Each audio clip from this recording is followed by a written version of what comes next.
Hello everyone, this is Jim of Shiloh Hall, and a few days back I made a video that I entitled The Day According to Genesis 1. In that video, I am simply discussing what I think we see in Genesis, which is activity, and then there was evening, and then there was morning.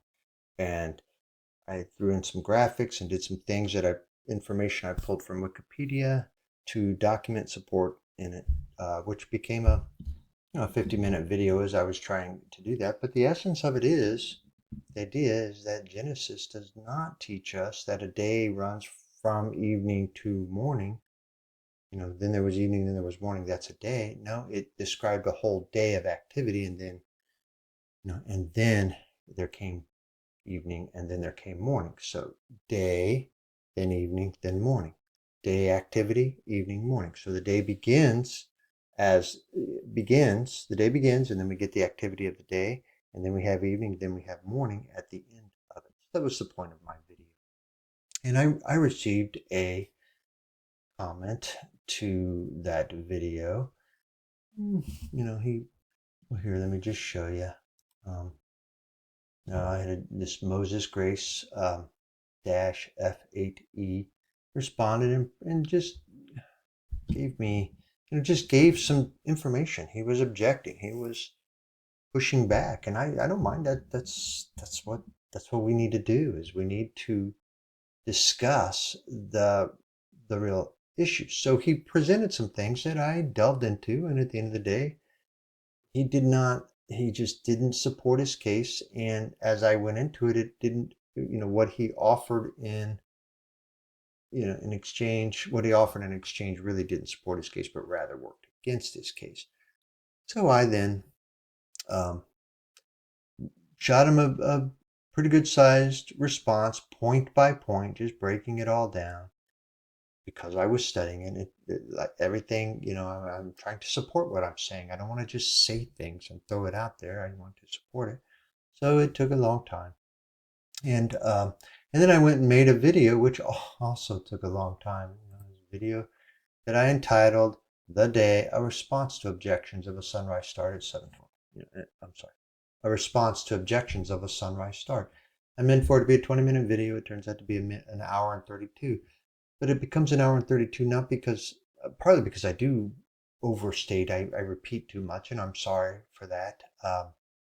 I just drive things home, and I'm sorry for that.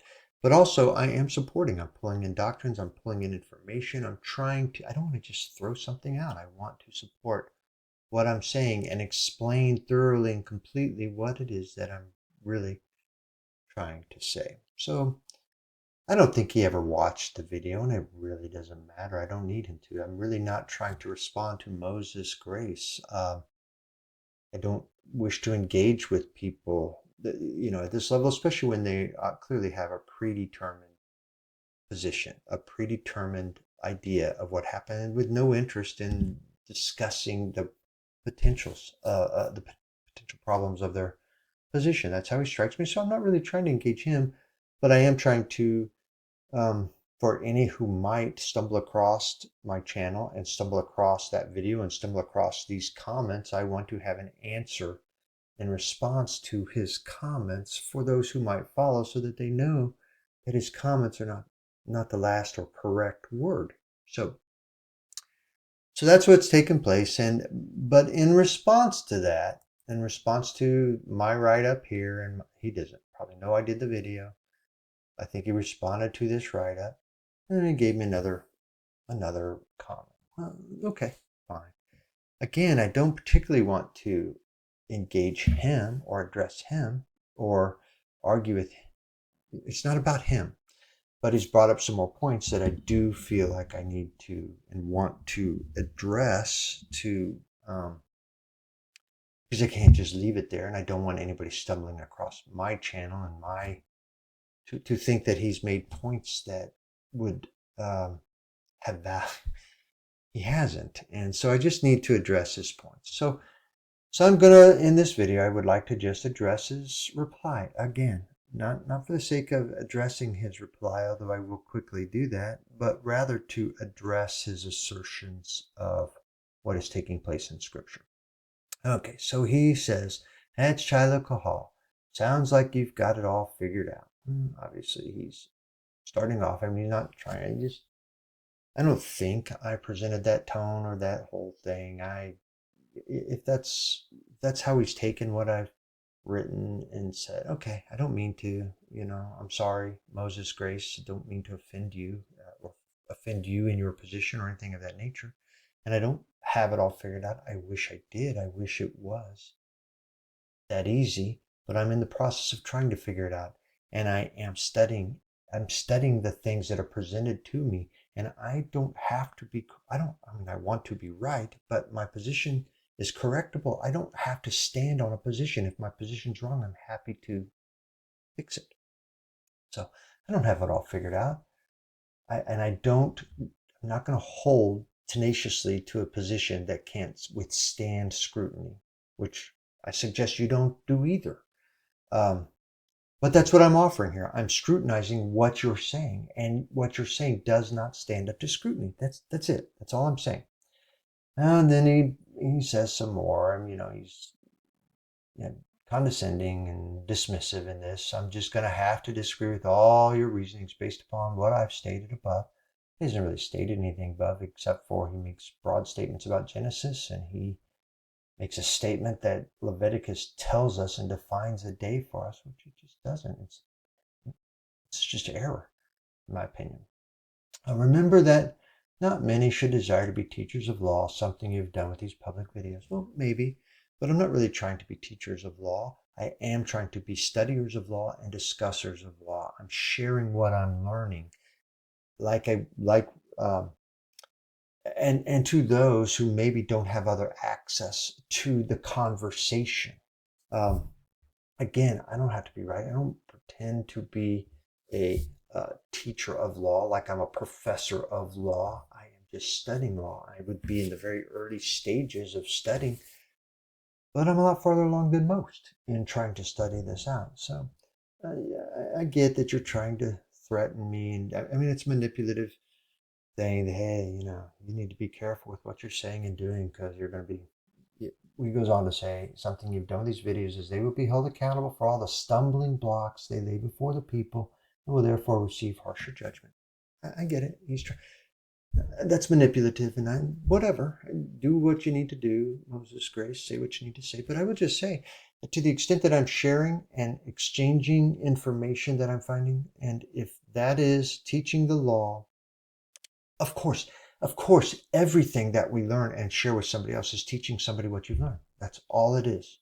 Or teaching something that you found, or sharing information that you've got, or sharing the reasoning, the logic, the rational logic progression that you come up with and how you did and why. That is all teaching. But does that make me a teacher of the law? I don't know. If it does, then you've got problems too, because in your first comment and in your second comment, you're sharing points too. You're stating as fact certain things that I'm finding to be demonstrably error, demonstrably so. But to whatever extent that you're suggesting that I need to caution myself, which I'm glad to do, glad to caution myself. And I want to be humble and cautious when I offer things that I'm saying. And I want to do it with circumspect. Again, but you got the same problems, Moses Grace. Every time you share something, every time you take your doctrines and offer to somebody else, you need to be correct. And to the extent that you are a teacher of law, teacher of things, we are all going to be held accountable. All idle words are going to be judged. And at the end of the day, what you're saying, what I'm saying is going to be judged. We're all going to, I don't think it's a salvation issue. Probably you and I are among the chosen, among the elect. We're going to meet and maybe even shake hands in the heavenlies when it occurs in the New Jerusalem. Maybe, maybe not. Maybe you'll be too offended at me. I don't know. But anyways, yes. Okay, fine. I take your caution. I take your admonition. I offer it back to you in the same spirit.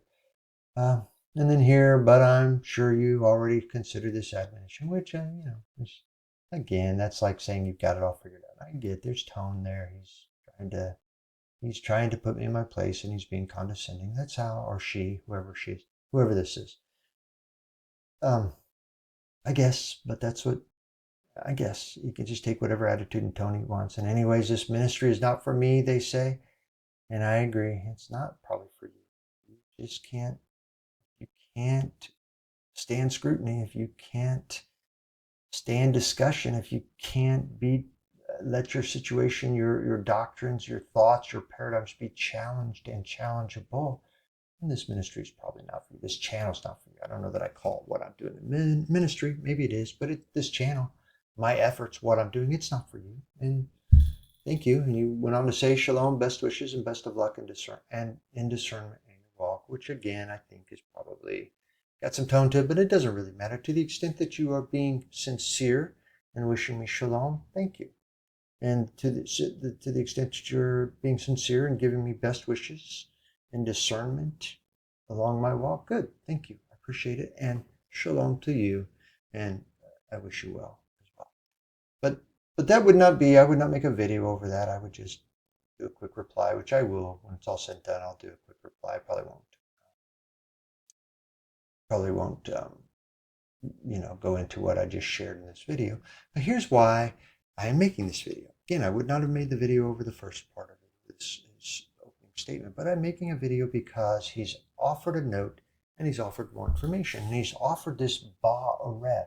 It's not the first time that he's offered ereb, because when you go all the way back up here to his first comment, he says Leviticus 23 clearly states that the day is ereb to ereb, or evening to evening, in defining the most set apart day of the year, which is Yom Kippur.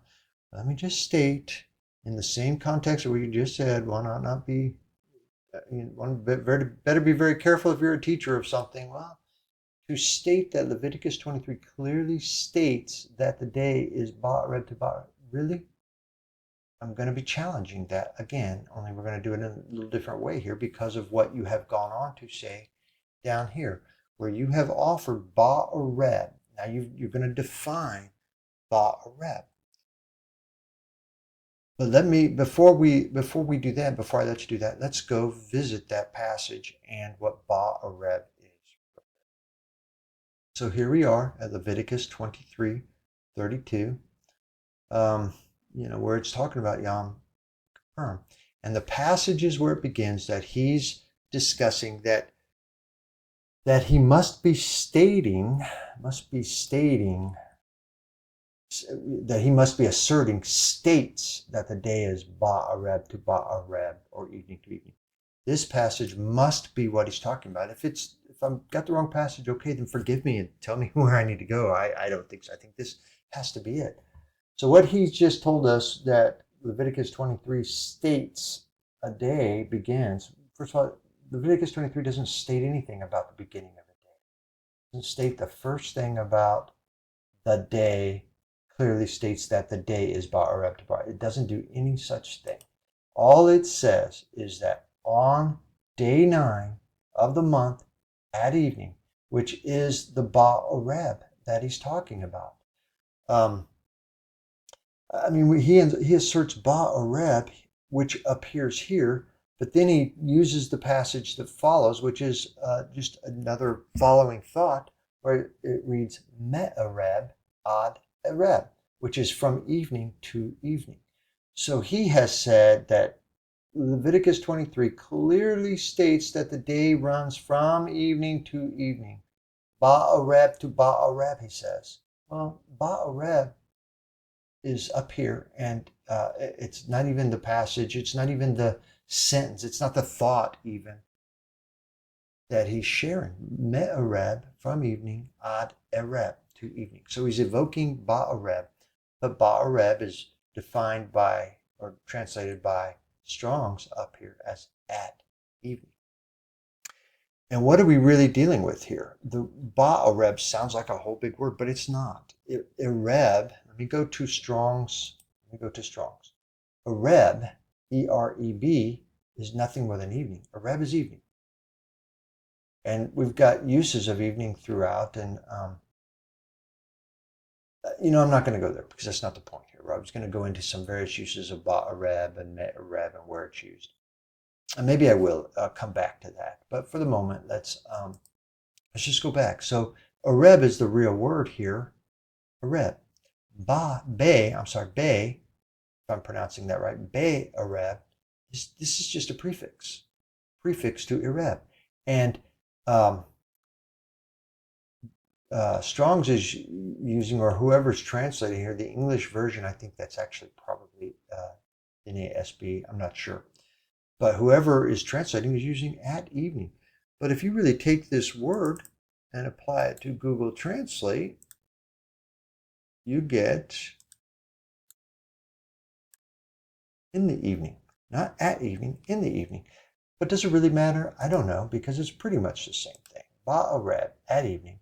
Because really the thought is not from evening to evening like he's saying. The thought that includes be ereb is on day 9, on day 9 of the month at evening. That's the thought. But you could say on day 9 of the month in the evening. It'd be the same thought. It'd be the same concept. So he's saying, he's asserted ba ereb to ba ereb in his first comment. Now he's saying ba ereb, and he's going to define it for us. But let me just say that nowhere in this passage do I see anything about a day. Nothing a day, defining a day as he says Leviticus so clearly states. Just isn't happening. And the actual passage that he's referring that runs from evening to evening is me ereb, ad ereb, rather than be ereb to be ereb, as he asserted.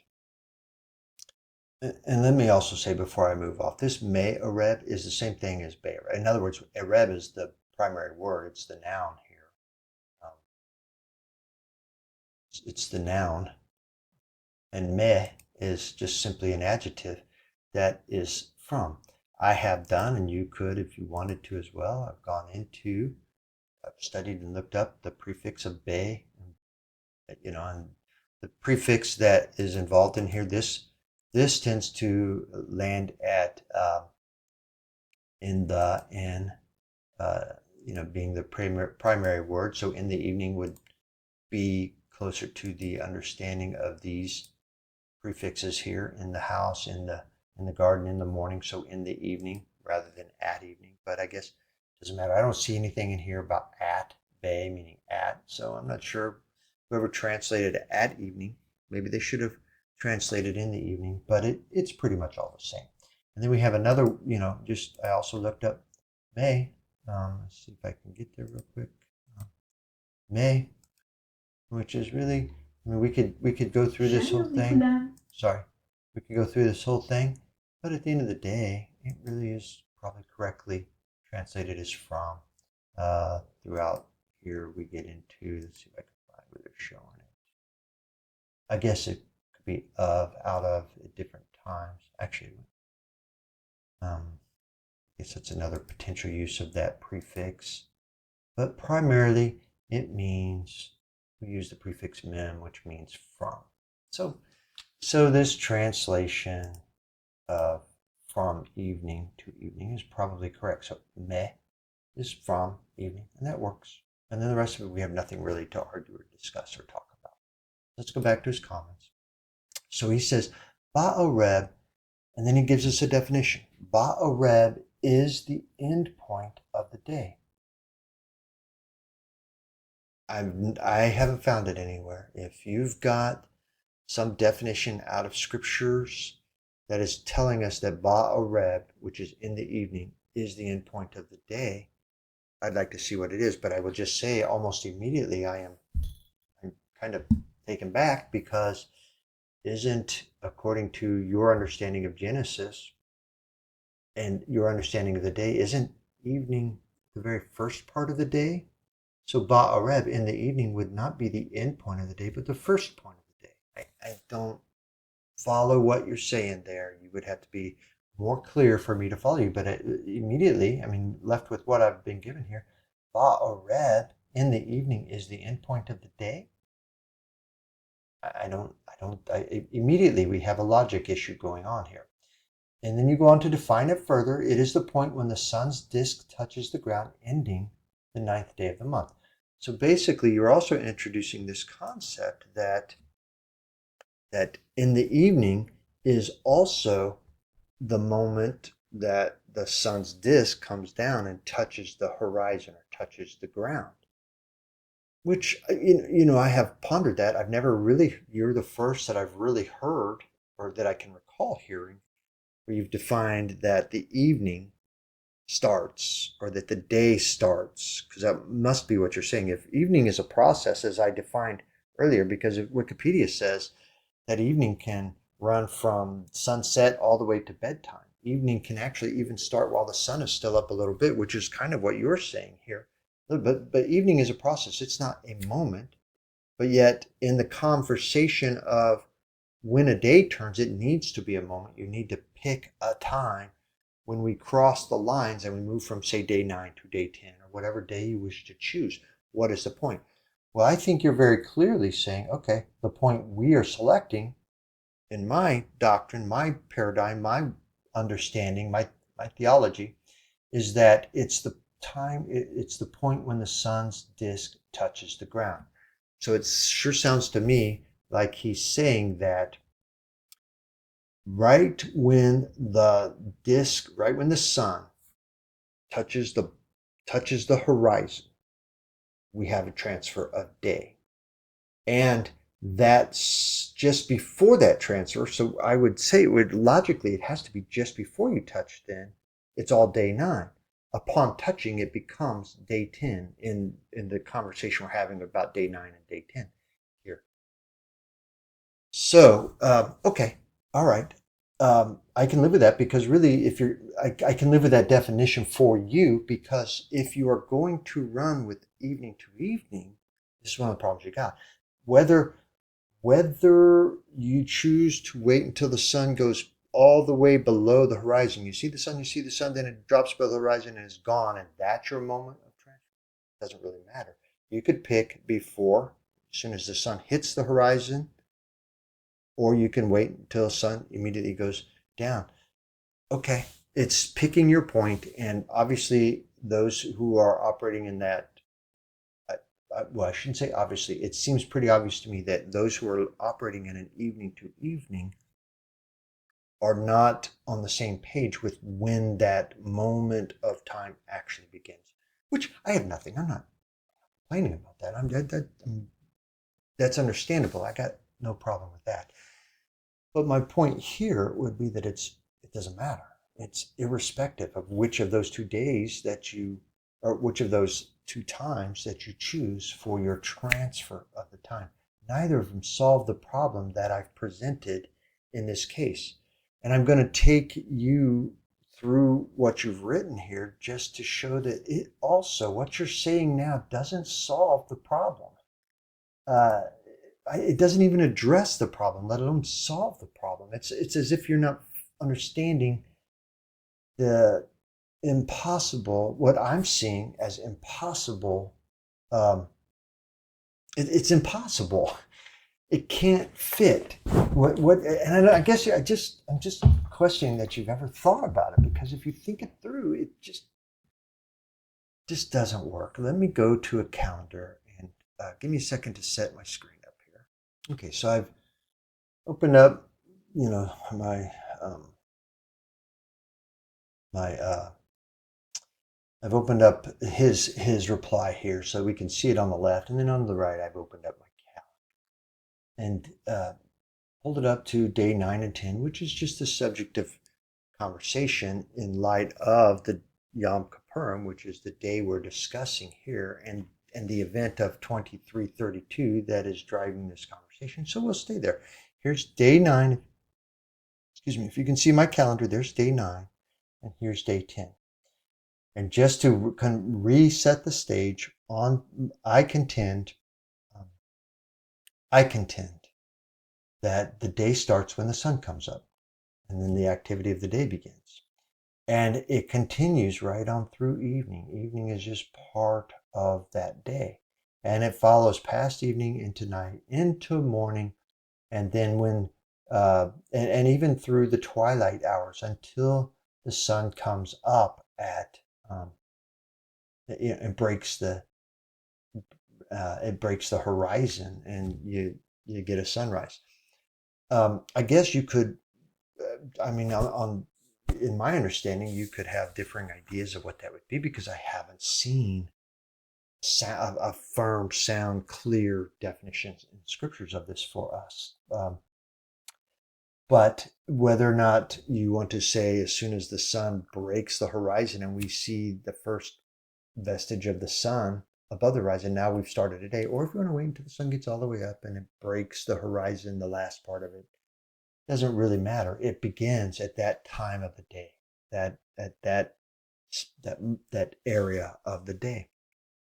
So I contend that the day 9 will start in the morning, run all the way through evening, through the nighttime, through the twilight, into until the time that the sun comes up. And then once the sun comes up, we've entered day 10, and we carry day 10 all the way down. And I contend that Leviticus 23:32 is reading it's not talking about day for us. It's telling us that we're going to celebrate Yom Kippur on this day 10. We're going to celebrate it on this day 10. But we're going to start a Shabbat. It's a very somber, serious event. We are to afflict ourselves. We are to begin to no work at all. It really is to be a very reflective time. Yom Kippur is meant to be reflective by all appearances. So we have a Shabbat period of time. But Leviticus shows us that this Shabbat, the Sabbath, begins on day 9 of the month at evening. So what I'm sharing, we have day 9 has begun, but at evening we begin a Shabbat. We're still on day 9. We're still on day 9, but when the sun goes down, we begin our Shabbat, and we do no work, and we carry that Shabbat along all the way through the evening of the 10th. Although we're still not done with the celebration of Yom Kippur until the end of the day, the full end of the day. But that's all that this teaches over here. Other than it's telling us what we shall do, we shall afflict our souls and take a solemn rest, etc. Then, from a timing standpoint, again, nothing to do with the day. It just nothing to do with the start of the day, I should say. Clearly, something to do with the day because he's introduced for us day 9, and on day 9 of the month at evening. And then from evening, the period of time, we started at evening, and then from that evening to the next evening, we are to celebrate our Shabbat. That's all we're talking about in this discussion of at evening, ba'ereb, and then me'ereb, ad ereb, from evening to evening. It's all about the Shabbat. That's all it's about. There is no assertion like he's given to us that we see where Leviticus 23 clearly states that the day is ba'areb to ba'areb, or evening to evening, in defining the most set apart day of the year. It doesn't say that the day is it doesn't say the bara that the day is. It says the Sabbath is. So he's just misstating this. He's misreading this, misstating this, misunderstanding. I don't know why he's reading it that way. But what he has written about it is not what it says.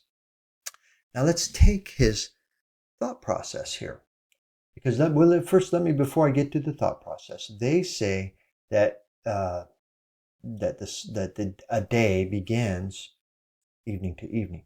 So when we reach the end of the day on the 9th, we are going to have a transfer over to the 10th, and this evening portion down on this day is really the 10th day. So we actually have 10th starting over here, and then 11th starting over here which is very awkward to even look at on a calendar. It's certainly hard to follow, let alone, well, it's just really awkward and hard to follow. But that's what they're asserting. And that's what they're saying that Leviticus 23:32 has taught us. That's what he's saying, and that's what others have said. So what they're saying is that here, let's just go back. Well, okay, so evening to evening, from this time to this time. So here at the end of the day, we'll have a transfer of 9 to 10. Let's go see what he is saying about it. So we go back to First of all, he says ereb is the, I'm just going to repeat this. Ereb is the end point of the day. It's the point when the sun's disk touches the ground. Well, you don't have that anywhere. Wherever you've got that, I've never seen it in scripture. This is something, in my opinion, this is eisegesis. You've read things in to scripture. I don't think it's exegesis where you've read things out of scripture, taken things out of scripture you've inserted.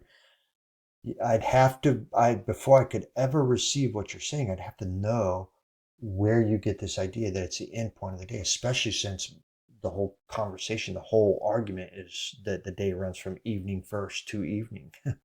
It ends. So the first thing is the evening, not the last thing. Okay, and then he goes on to say, ending the ninth day of the month. So he's clearly saying, and he's getting ready to go into that, the sun goes down, we're ending here when the sun touches the horizon. We're going to end this day and begin the 10th. Now the end of the ninth day is also the beginning of the 10th, which is what I'm showing over here. The sun goes down, touches the horizon, and we, according to his understanding over here, touches the horizon, and now we're on day 10. Well, I guess I would ask him, when is the evening then? So you're saying ereb in the evening is a point where the sun's disk touches the ground.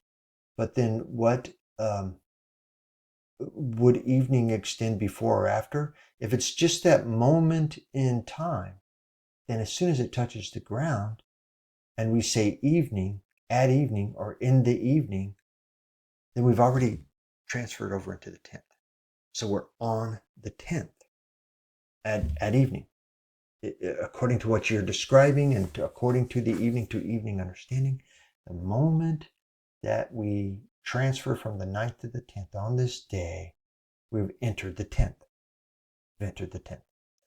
Which is also what you're saying. I just don't think you're realizing when we go back and apply Leviticus to this, how it interrelates to this. You're going to say the 10th day then proceeds until the ereb, which is the evening, ereb, in the evening of the 10th, because that's all that is. You could say at evening, in evening, but I don't know if you think this is supposed to have special meaning when you say ereb, but it just means in the evening. So the 10th day then proceeds until in the evening of the 10th. So you're saying that as soon as the 10th begins over here and it runs until it ends over here. Agreed, because that's just what everybody teaches when you're going sunset to sunset. And then you say again when the sun's disk touches the horizon, ending the 10th and beginning the 11th day. Okay. You say it's pretty simple and wonderful that he laid this out for us for this most important day. He obviously desired total clarity for cessation.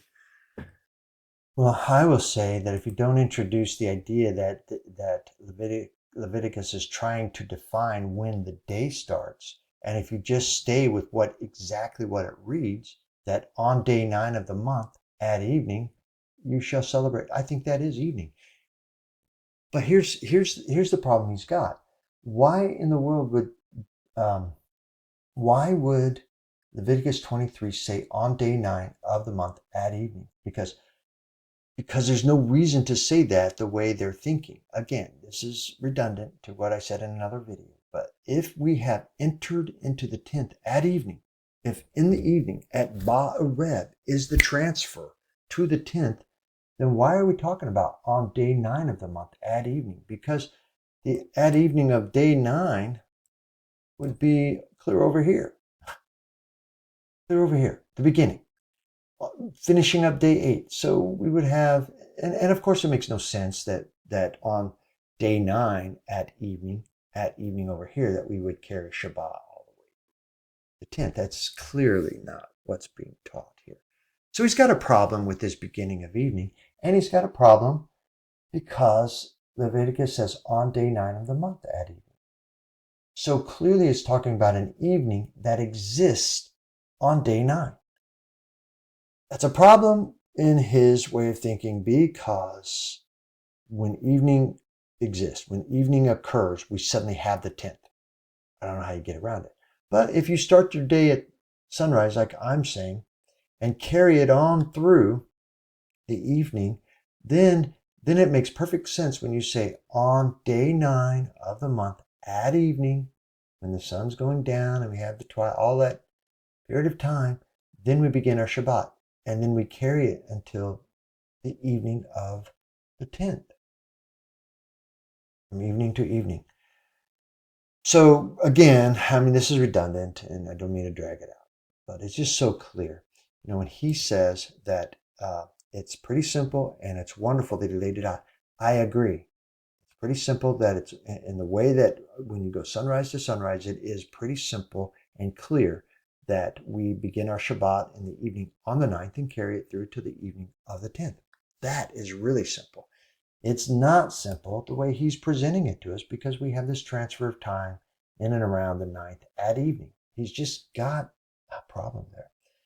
And he goes on to say that therefore the 9th day, Ba'areb, is the start of the day. Ba'areb is in the evening. But he's saying that it's a point in time as the start of the 10th day.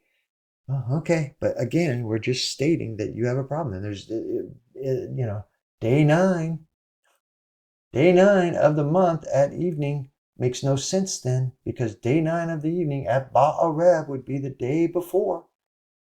And just not.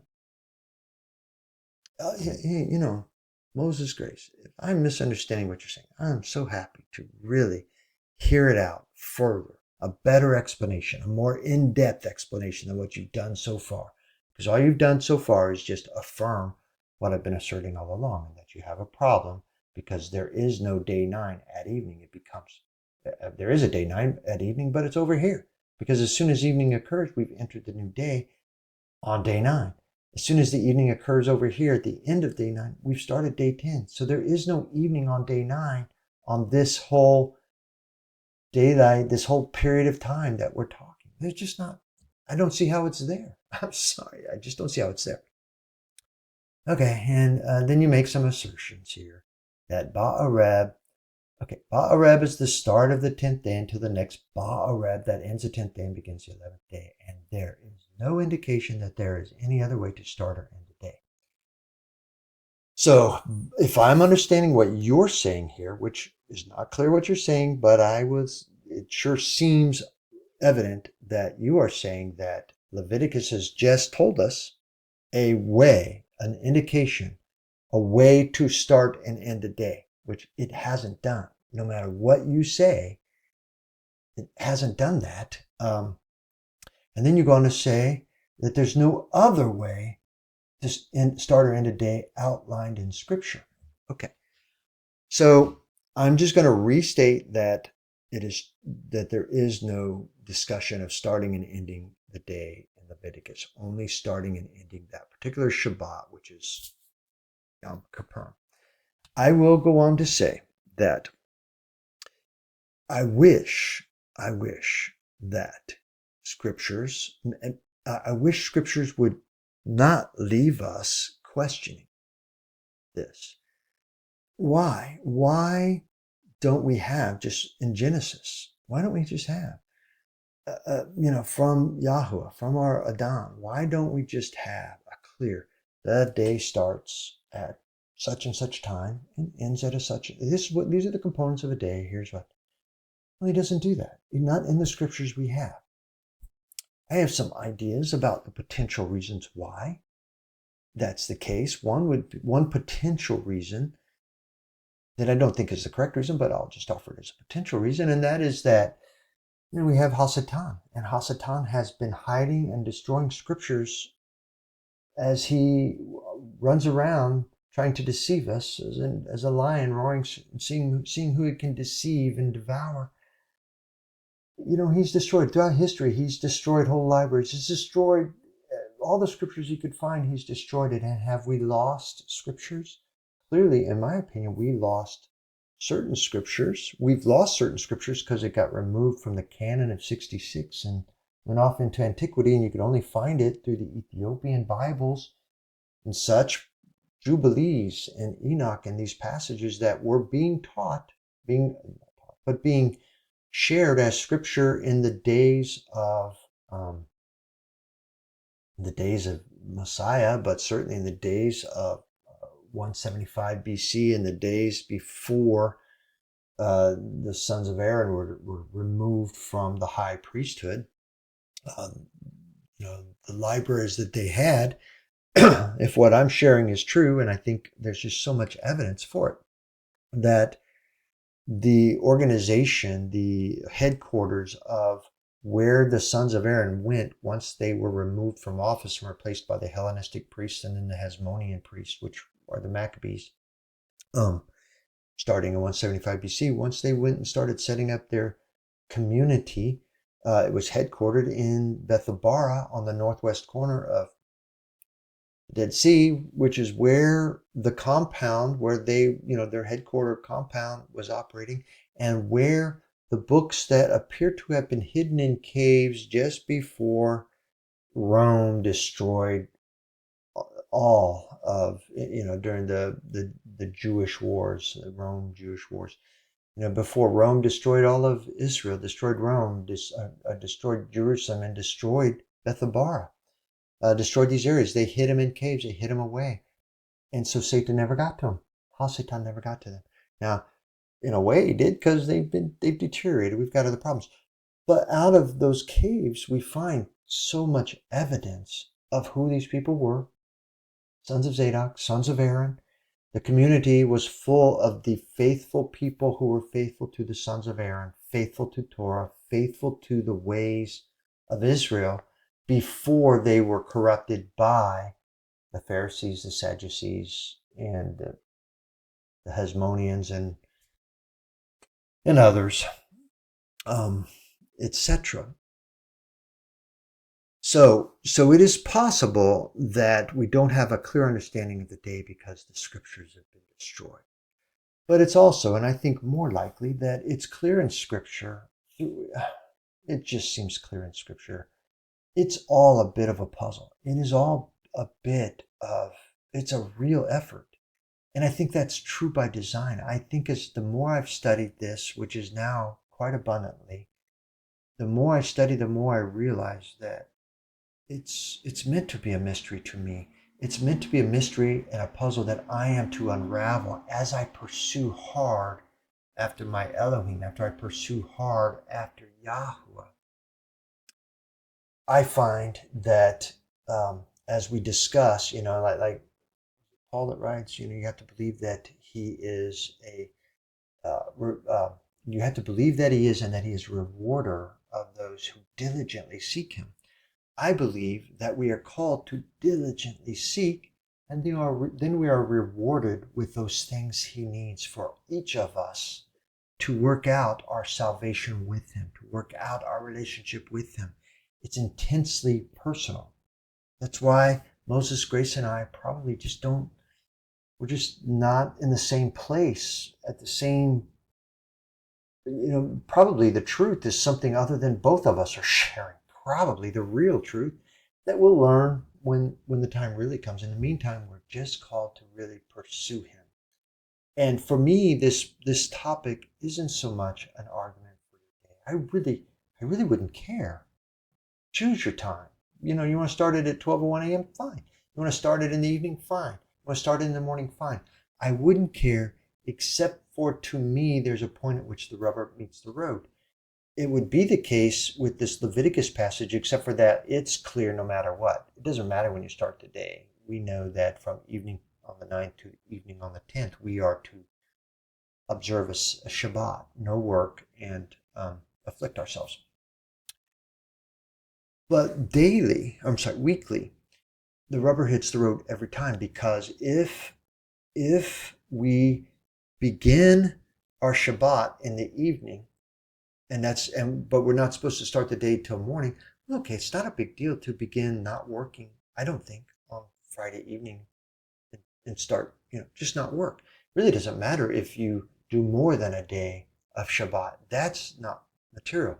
But when you get to the end of that next day, when you get to the end of Saturday, the seventh day, and if you think then that the Sabbath ends at evening, what do? I guess if you do nothing, it's also not a big deal. But if you take that opportunity to go do things that would not be part of your Shabbat, if you're going to go back to work, You got work pressing, so sun goes down, you pull out your charts and you begin working again. Well, okay, if it's morning to morning, okay, you're now in violation of Shabbat, and I don't think that would be your intention. Nobody who's observing Shabbat would mean to. Just like I'm reading in Exodus, there are things we do without realizing we've done it that we're still guilty of, and that'd be true of the Shabbat. If we're wrong, then then we begin to work, and we're guilty whether or not we meant to be, or whether our heart's bad, or whatever. I don't want to be guilty of that. So, but if the truth is morning to morning, then I will wake up. Well, I quit working at evening Friday. Because it would have the same problem. I don't guess I'm usually done by evening anyway, and I'm already in a period of rest. I'm not necessarily doing all the things that I try to do on the next day, which would be meet, gather, study, spend time, um, do those things on the Shabbat. I don't do that on Friday evening, but I do it on Saturday, and then I carry it all the way through Saturday. All day long, Saturday until through the night is Shabbat for me. So for me, it's all about where the rubber meets the road and how we observe the Shabbat. And I guess if you are being very careful and you're being hyper protective and you're doing Friday, you're just not working from Friday night all the way through Saturday, then you're safe also. It doesn't matter what the day, what the start of the day and end of the day is. And it all becomes a really a moot point. I will say that the final thing that is of interest to me, but we don't have to know, we don't need to follow Crucifixion Week. I've always done it. Every year it comes around and I try to start making heads and tails of what I'm reading, and against everybody telling me that it's an evening to evening, and I just can't get there. This last year was the very first time as I invoked a morning to morning, and once I've realized that they're not working on the same schedule that the Jews are. What the Jews are doing that are identified as Jews in the Gospels, what they are doing versus what Yahushua and his followers are doing are not the same thing. They are observing different calendars. They are observing different Torah. They're observing different everything because Yahushua and his followers are in correct uh, doctrine, and the Jews, through the Pharisees and the Sadducees, are following incorrect doctrine as is clearly taught in Scripture. So why do we want to follow the Jews? Their calendars, their ideas, their thoughts. Why do we want to go to them? Why, as Christians, are we turning to them for our guidance as we are trying to learn Torah? Because they clearly didn't know Torah even in the days of Yahushua, or even in the days prior. They just didn't know Torah, and it was evident by the rebukes that Yahushua and John, the baptizer, gave them. All right. Well, thank you. That's the end of the video. I just wanted to address what he had to say here. So thank you, and may you be